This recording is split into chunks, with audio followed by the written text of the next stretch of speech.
Cikuro signature. Orang tuh paling menghindari tusuk sate. Iya. Ya. Sebenarnya kalau gue itu mitos gitu ya. Namanya Cikuro ya. Cikuro kan kayak kedengarannya juga udah agak Jepang-Jepang gimana Japanese gitu gitu ya. ya. Nah, ada sedikit yang menarik di mana desainnya itu nggak biasa. Salah satu desain gue yang gue paling suka gitu. Dosen gue dulu selalu bilang, architecture is designing with constraint. Constraint tuh batasan-batasan. Yo, balik lagi bersama gue Yohanes Edo. Oke, di video kali ini kita lagi mau wawancara seorang arsitek yang karyanya bagus banget. Dia sedang membuat project dan sekarang baru banget grand opening. Nama tokonya adalah Cikuro. Kalian bisa coba di PVJ Bandung. Untuk itu, let's check it out.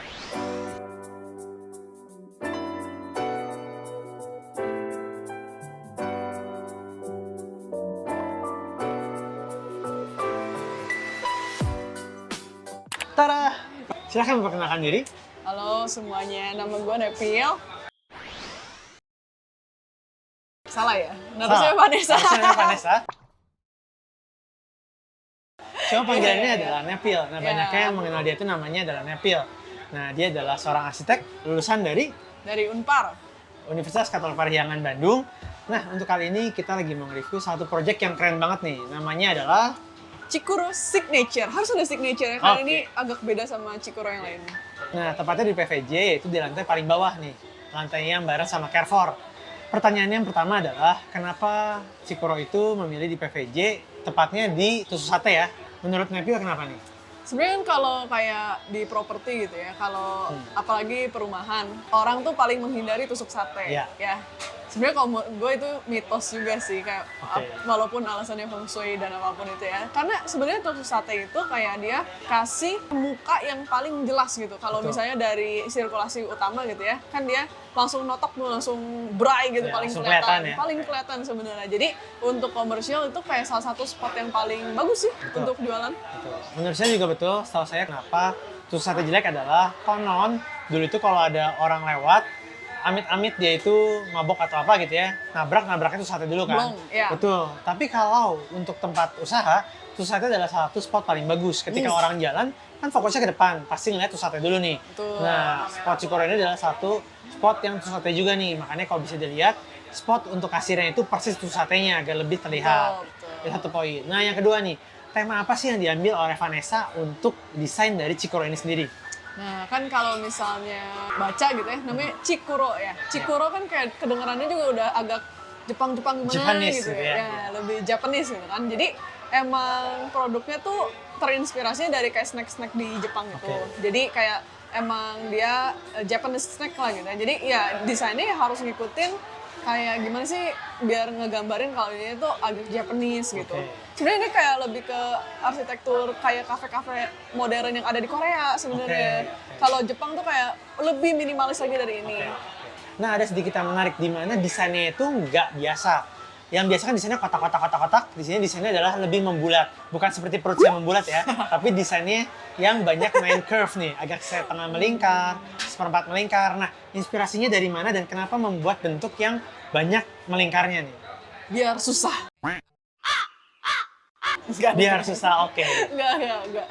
Sebenarnya secara psychologically ya, dan kayak secara teori lah gitu ya. Bentuk yang bulat itu yang tidak bersudut itu kayak lebih friendly sama mata manusia gitu. Bisa jadi lebih eye catching, lebih nyaman gitu karena kita ngindarin sudut-sudut kan. Kalau misalnya kita memperhalus sudut-sudut itu kayak buat mata orang tuh lebih gede lah poinnya gitu. Berarti kalau saya simpulkan, Vanessa membuat banyak melingkar itu membuat eye catching ya. Jadi udah dari tusuk sate, ada juga sudut membulat yang membuat orang kayak ngeliat, ini apa sih? Karena ini balik lagi bisnis ya, bukan rumah ya. Betul. Apa sesuatu yang lucu nih? Oh, kayaknya lucu nih, kayaknya enak nih, kayak gue belum pernah lihat nih. Jadi rasanya itu ingin mencoba sesuatu yang dijual oleh Cikuro ini. Ya, betul seperti itu? Betul. Oke, nah berikutnya, kenapa mengambil warna putih digabungkan dengan warna emas yang sedikit ke arah bronze ya? Nah, kenapa memilih warna itu? Jadi kalau misalnya ini penontonnya Joe Property itu udah pernah lihat Cikuro gitu ya di tempat lain, itu kan brandingnya lebih ke merah. Kalau yang ini tuh karena ya tadi konsepnya signature ya, maksudnya lebih premium, lebih lux kayak gitu ya si produknya juga itu, jadi kalau kita pakai warna yang bright, yang terang, yang maksudnya simple tapi ada aksen-aksennya, apalagi kita pakai bronze gitu ya, mengarahnya lebih ke gold juga sih. Jadi kayak bawa si kesan luxury-nya itu gitu. Dan sebenarnya kita kalau misalnya bisnis kan pengennya cuan ya, kayak di channel satunya lagi harus ada channel satu ditonton lagi ya. Yohanes Edo itu apa? Cuan. Channel cuan. Nah, kalau misalnya cuan ya gimana caranya kita bikin sesuatu yang simple tapi kayak ya itu tadi bisa eye catching, bisa menjual dan lain sebagainya. Dan salah satu caranya ya pakai banyak unsur warna netral. Jadi putih kan netral ya. Dan kalau misalnya kita cuman kasih warna-warna kayak bronze kayak gini gitu ya, itu jadi bikin aksen-aksen gitu. Vanessa ini sudah mengerjakan beberapa brand dari Cikuro ini. Mungkin ini cabang kelima ya? Rasanya kelima. Nah, kelima. Buat teman-teman yang belum coba Cikuro itu ada beberapa tempat nih. Yang pertama di Festival Citylink Bandung, yang kedua ada di Ciwok atau Ciamplas Walk Bandung. Yang ini Jakarta itu signature ya? Ini Signature itu di PVJ, baru banget buka. 1 Juli. 1 Juli, itu bener-bener baru buka. Kalian coba aja ke sini. Yang dua lagi di Jakarta, di mana Ada dua di lagi? Jakarta, ada di Living World, sama satu lagi di develop. Cuman nanti mau buka juga di Surabaya sama Malang. Nah, buat teman-teman yang mau coba, kalian bisa coba aja Cikuro ini nih.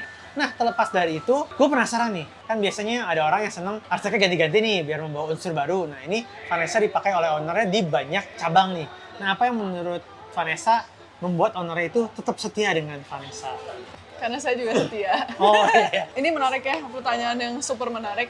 Jadi menurut gue sih kalau misalnya kita ngedesain ya, ini juga jadi Cikuro signature yang kayak gini ya. Menurut gue ya kayak salah satu desain gue yang gue paling suka gitu. Salah satu yang paling suka dan terbangun ya. Ini tuh nggak lepas dari ide dan kayak kontribusi dari ownernya juga lah gitu. Jadi gue sih percaya ya, maksudnya kayak di setiap proyek itu kalau misalnya ownernya ikut terlibat gitu dan kontraktornya ikut terlibat gitu. Ini juga bahkan ya timnya juga ikut terlibat ngasih kayak masukan dan lain-lain gitu ya. Jadi desainnya tuh jadi rich gitu. Ini tuh bisa manjang dan bisa jadi seperti ini ya ada kontribusi dari ownernya juga gitu. Kerjasama dan komunikasi mungkin ya. Betul. Dan kayak kenapa manjang ya ini mah gue ya. Kayak gue selalu nempatin klien gue itu kayak keluarga gue aja gitu. Kalau misalnya mereka butuh apa, ya mungkin gue udah jadi kayak asisten pribadinya gitu. Kalau misalnya Langsung butuh ada apa. setiap dibutuhkan. Iya, jadi itu kontrak tuh hanya sebatas kertas aja gitu. Tapi kalau misalnya lu butuh apa, ya gue bisa support, gue akan support sebisanya gitu. Jadi ya kasih service tuh bukan cuman ini gambar selesai, bye gitu. Enggak, tapi kayak misalnya butuh apa sampai ya promosiin kayak apa kayak gitu ya. Jadi emang benar-benar posisiin klien kayak keluarga, kayak mitra, benar-benar attach gitu. Walaupun ini bukan proyek gua, Vanessa sering bekerja sama dengan saya di beberapa proyek, terutama di sipil. Nah, satu hal yang tadi yang paling menurut gua oke, karena gua kan sebagai kontraktor juga ya, kita tuh sering ngobrol udah kayak temen, kayak keluarga. Jadi kan kadang orang canggung nih. Kalau udah canggung kan suka ada keterbatasan ya, ada unek-unek yang nggak keluar nih. Dengan kita enak ngajak ngobrol, bisa bertukar pikiran, itu kadang-kadang ide-ide baru dan hal-hal yang lucu tuh keluar. Yang ngebuat ada tingkat kepuasan tersendiri. Bahkan yang lucu ya, kadang kalau kita meeting itu, ngobrol proyeknya sejam, ngobrol yang lainnya 2 jam. Betul. Nah, itu yang membuat kadang ada kekeluargaan lah, yang interaksi yang nggak bisa dihilangkan gitu. Lalu mungkin sesuatu yang lucu nih. Nah, ini kan gue lihat nih ya, perpaduan warnanya itu bagus, ditambah dia itu menggunakan warna putih tapi natural ya. Nah, kenapa menggunakan variasi natural, bukan kuning atau warna-warna lain yang mungkin putih atau warm white atau kuning? Ya sebenarnya gue juga belajarnya bukan dari teori banget gitu ya, tapi dari pengalaman gitu kan. Dan pengalaman gue, kalau misalnya pakai lampu kuning itu ngantuk Pak. Ngantuk, jadi kalau misalnya terlalu lama diem di tempat yang ambience-nya kuning, lampunya kuning itu nggak enak ke mata gitu. Kayak bahasa Sundanya ya jadi peres gitu ke mata. Jadi kayak pengen tutup tidur, gitu nutup, mata. Nggak enak istirahat, ya. betul. Sedangkan kalau misalnya terlalu putih juga terlalu pias kali ya, putih ketemu putih. Nah ini tuh jadi biar dia bawa suasananya agak warm juga karena semuanya putih kan. Ya jadi kita pakai si lightingnya itu pakai yang natural light, daylight sih ya. Satu hal yang saya senang adalah di sini tuh desainnya nggak terlalu lebay, tapi memberikan kesan mewah karena dia itu menggunakan lampu banyaknya itu hidden lamp atau LED strip lah ya kalau bahasa teknisnya ya. Jadi beberapa lampu itu tidak kelihatan sumbernya dari mana, tapi memberikan ambience yang dipantulkan ke dinding. Beberapa contoh seperti di sini, dindingnya awalnya putih, diberikan sedikit sentuhan warna LED, jadi ada gradasi warna. Nah, gradasi warna itu yang membuat kesannya itu mewah. Bukan begitu? Betul. Buat sampai terjadi yang seperti ini nih, kira-kira stepnya misalkan gue orang awam, gue pengen bikin rumah atau pengen usaha, step-stepnya apa aja sih? Ya, secara garis besar ya kalau misalnya setiap proyek itu kita bagi jadi 4. 4 itu pertama dari konsep, ya jadi konsep desain. Iya. Udah gitu kedua itu desain development. Oke. Terus ketiga itu pembuatan gambar kerja, baru konstruksi. Oke. Nah, jadi konsep itu yang tadi pertama diobrolin gitu ya, kayak kita pengennya kayak gimana sih, Betul. suasana Jepang atau putih atau apa. Nah, itu konsepin dulu gitu. Oke. Udah gitu kan, oh ini udah kebayang ya, kita input datanya, oh kayaknya kayak gini, kita cari referensi, udah gitu nanti nih jejeng gitu kan Iya. desainnya gitu kan. Nah, tapi ya biasanya itu kan tembakan pertama desain Betul. gitu ya. Ini walaupun bentuk ini tuh yang sekarang terjadi nggak terlalu berbeda jauh sama tembakan yang pertama gitu. Karena ya mungkin udah cabang kelima juga Betul, dia, kayak udah tahu gitu maksudnya, oh klien ini pengennya yang kayak gimana gitu. Yang seru itu menurut gue di arsitektur ya kayak bukan ngedesainnya aja gitu, tapi kayak ngebaca ini orang maunya apa sih? Baca Seneng. pikiran. Iya betul, ternyata gue Denny Komusier. Iya. Ya, bukan dari kubu ini baca pikiran, kayak mempelajari kira-kira apa yang suka gitu. Iya, nah jadi kayak gimana kita abis tembakan desain yang pertama itu, nanti kita develop, oh nggak suka ininya, oh suka ininya, pertahanin elemen ininya, ganti itunya, tambahin ini. Nah itu desain development gitu. Jadi udah oke, fix. Nah abis fix ini baru kita bikin gambar teknisnya, gambar detailnya, gambar kerja. Udah gambar kerja, nanti dihitung sama kontraktor untuk ngeluarin harga ya. Kan Betul. kalau misalnya kita buat sesuatu harus direncanakan ya Pak. Betul. Nanti kalau misalnya tekor kan jangan jadi buka. Ya, jadi kita harus bikin RAB dulu. Iya, betul. Ya, abis itu ya konstruksi, lagi tahap konstruksi. Ya service dari kitanya sih kita ada pengawasan ya. Iya. Dan ini kalau di mall agak ekstra ya Pak, karena kita kan ngerjainnya cuma bisa setelah mall tutup. Iya. Jadi kesini jam 10 malam. Jadi malam ke subuh. Iya, bro. Jadi bahasa gaulnya adalah supervisi dari pihak arsitek untuk mengawasi pekerjaan dari pihak kontraktor. Ya, supervisi ya betul. Iya. Ya, abis itu ya kontrol-kontrol aja untuk istilahnya nyesuaiin antara lapangan sama gambar. Gitu. Buat teman-teman yang awam nih ya, jadi proses desain itu tidak semudah itu. Kadang butuh waktu yang lumayan lama. Mungkin bisa 1 sampai 2 bulan kali ya. Ada. Untuk memfikskan desain, kecuali kayak Vanessa yang udah kenal sama ownernya udah lama, udah bisa baca pikiran gitu ya, kayak Pramal itu, dia udah mulai tahu nih klien inginnya kayak gimana, jadi biasa revisinya nggak banyak. Tapi buat kalian yang punya tempat tinggal atau usaha yang lebih besar dan juga yang lebih rumit, biasanya butuh waktu yang lebih lama nih, sebelum nanti dari kontraktor itu menghitung biayanya dan di ACC. Dan sering nggak jadi menutup kemungkinan pada saat menghitung biayanya, ada tambah kurang yang harus di-adjust nih. Ya. Itulah butuh revisi gambar lagi gitu. Jadi tidak sesimpel itu untuk pekerjaan arsitek ini. Oke, nah dari Vanessa ini kan adalah salah satu karya lah ya. Bagian mana sih yang sebetulnya Vanessa paling suka? Spot bagian mana nih? Yang paling seksi. Yang mana nih paling seksi? Yang Baheno atau yang apa? Ya, yang terutama bagian kolom sih, yang bagian Oke. depan. Kayak itu bentuk outlet ini tuh agak unik ya. Maksudnya Oke. kayak bentuk kayak kalau dari denah ya, itu kelihatannya kayak huruf Y. Oh, oke. Kayak Y gitu ya.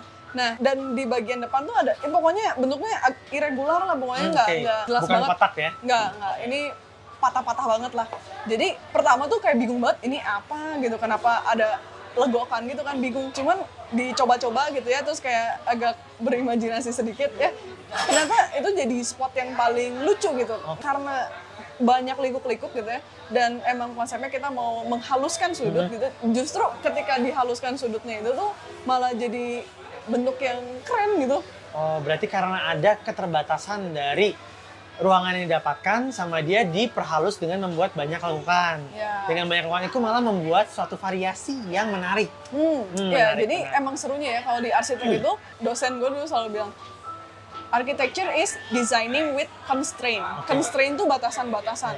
Justru ya bukannya gimana ya sama desainer DKV misalnya, itu kan imajinasi bebas gitu ya. Mau bikin manusia tangannya 6 atau gimana gitu ya.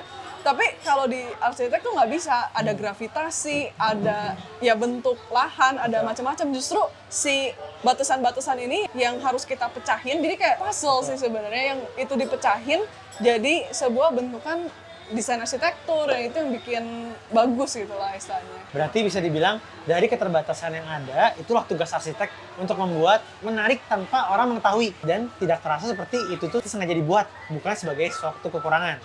Yang terakhir, nah bahan apa aja sih yang banyak digunakan di desain ini nih? Ya, Sebenarnya standar ya. Kalau misalnya plafon ya, plafon itu gypsum. Betul? Gypsum, nah kita nyoba-nyoba nih mainin kayak gimana kalau plafonnya dilengkungin gitu Betul. ya. Atau disobeknya itu kan biasanya kan kalau bikin upcilling ya, upcilling yang kayak di atas kita ini itu kotak doang tapi kita lengkung-lengkungin. Jadi main di bentuk-bentuk dasar Main sih modelnya ya, sebenarnya, oke. ya. Itu pakai gypsum. Lampu sih biasa ya. Banyak juga pakai besi. Jadi Oke. plafon yang di atas bootnya persis itu kita pakai besi di roll, dilengkungin. Betul. Lalu dicat ya, dicat pakai Betul. warna bronze. Besi Untuk hollow ya? plafon, iya betul. Besi hollow, Nah, betul. kalau dinding itu banyak. Jadi ini kan ada dinding yang sebelumnya ya. Kalau misalnya di mall-mall itu kan dindingnya biasanya bolos gitu, kayak cuman acian kasar lah ya. Jadi harus kita tutup lagi pakai gypsum juga. Gypsum, Ini sebenarnya oke. gypsum juga yang dinding-dindingnya. Terus finishingnya cat putih aja biasa. Oke. Nah, terus yang belakang kita ini cukup unik sih. Jadi ini termasuknya pekerjaan furniture kali ya. Iya. Multi, kita lengkung-lengkungin, Iya, di bending, bending. dibuletin. Yes, di bending. Terus kita cat duko gitu. Jadi Oh. ini kalau misalnya kita main desainnya plain putih gitu ya, justru harus main tekstur. Betul. Ya, jadi biar keluar gitu putih, cuman ada bayangan, ada lighting, ada Iya. apa. Nah kalau boot ya biasanya multi HPL. Betul. Ini juga sama tempat duduk segala macam multi HPL. Nah, dan karena ini cukup kecil sebenarnya bootnya, karena abis sama tempat produksi ya. Tempat Ya, produksinya jadi lumayan besar ya, dan ada gudang juga. ya, jadi kita pakai cermin. Oke. Nah, ada beberapa spot yang menarik nih. Kayak misalkan cermin. Nah, kenapa menggunakan cermin? Cermin sendiri bertujuan agar area yang kecil ini terlihat lebih luas. Yes. Nah, makanya cermin digunakan. Lalu di sini ada yang menarik juga, area spot yang kalau cuma cat doang kan membosankan kan. Sama dibentuk membulat. Jadi dari awal kita masuk udah bulat, entrance, penutupan kolom udah bulat, dinding belakang dibuat bulat, pintu pun dibuat bulat, lampu dibuat bulat. Jadi ada kontinuitas dari desain yang ditentukan. Bagus juga bahasa lu. Oh iya dong. Nah, ini kan mungkin banyak nih yang, gue juga pengen bikin dong kayak gini. Gimana cara mengontak Vanessa? Kalau kontak aja. Dari sini, ya. Tapi sayangnya udah mau merit, jadi udah nggak single. Jadi kalau yang buat nyari jodoh nggak bisa. Tapi kalau nyari arsitek bisa ya. Buat tempat bisnis bisa. Tempat wisata pernah. Rumah sering. Jadi kalau mau nyari arsitek bisa langsung kontak. Ke saya kontaktor juga boleh. Iya benar. Oke, sebagai penutup mungkin ada pesan-kesan yang ingin disampaikan oleh Ibu Vanessa sebagai penutup? Ya pokoknya buat para clients ya sama arsitek sebenarnya cocok-cocokan. Cuman ya kita saling menghargai aja gitu dan berkontribusi lah gitu. Jangan kayak oh emang dari dia mah tugasnya ngegambar. Enggak, Iya. tapi justru kalau kita dari kliennya itu contribute banyak, kita put effort yang lebih banyak gitu Betul. di situ. Dan buat teman-teman yang arsitek juga kita lebih explore, lebih kreatif dan kayak sama klien itu jadiin mereka kayak keluarga atau teman sendiri Betul. lah. Nah, yang penting menurut saya adalah komunikasi nih. Jadi jangan ngerasa Itu sih. kayak misalkan ini Vanessa sebagai arsitek, saya sebagai kontraktor. Ya udah itu mah kerjaan mereka, jangan gitu. Karena balik lagi, arsitektur tuh ada seleranya. Bagus menurut gua dan Nepil, belum tentu bagus buat klien. Terutama pas desain ya. Ya. Sebaiknya kalau kalian suka kalian ngomong, kalau kalian nggak suka kalian ngomong. Jadi Yes. reaktifnya itu kita mempelajari bagaimana yang kalian sukai. Seperti apa yang kalian sukai agar Ya. ketemu titik tengah yang bagus untuk semuanya. Nah, oke segitu aja video kali ini. Jangan lupa buat kalian coba Cikoro ini yang ada di PVJ dan juga cabang-cabang lain yang tadi sudah gue sebutkan. Karena menurut gue rasanya enak banget dan ini menurut gue adalah salah satu makanan snack Jepang yang menurut gue sangat enak. Betul? Yes. Oke, sampai jumpa di video berikutnya. Jangan lupa like, comment, dan subscribe. Terus support kita dengan cara klik tombol lonceng agar tidak ketinggalan video terbaru. Dadah!